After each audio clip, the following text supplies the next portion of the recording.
আরবের অনেক ধনী পরিবারের সুন্দরী এক মেয়ের বিয়ে হবে। ছেলেপক্ষের লোকেরা ইতিমধ্যেই ওই মেয়েদের বাড়িতে চলে এসেছে। আর এদিকে সেই অপরূপা সুন্দরী মেয়েটিকে মূল্যবান অলংকার, বিদেশি নামিদামি মেকআপ আর প্রসাধনী সামগ্রী দিয়ে নববধূর সাজে সাজানো হচ্ছে।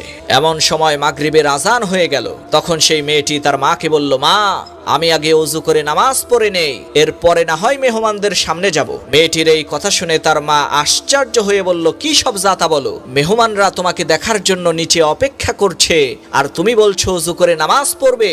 ওযু করলে তো তোমার সমস্ত মেকআপ আর সাজুগুজু নষ্ট হয়ে যাবে। নামাজটা না হয় তুমি পরেই পড়ে নিও, এই মুহূর্তে কোনো ক্রমেই তোমার ওযু করা ঠিক হবে না। তখন সেই মেয়েটি বলল, মা, আমি আল্লাহ তাআলার নাফরমানি করে কোনো মানুষকে খুশি করতে পারবো না। যদি কারো সামনে আমার সৌন্দর্য প্রদর্শন করতেই হয়, তাহলে আমি সেটা আল্লাহর সামনেই করব। এই কথা বলে সেই মেয়েটি ওযু করে নামাজের মুসল্লায় দাঁড়িয়ে গেল। আল্লাহর কি কুদরত! যখনই সেই মেয়েটি সিজদায় গেল, তখনই তার মৃত্যু হয়ে গেল। সুবহানাল্লাহ, কতই না ভালো মৃত্যু!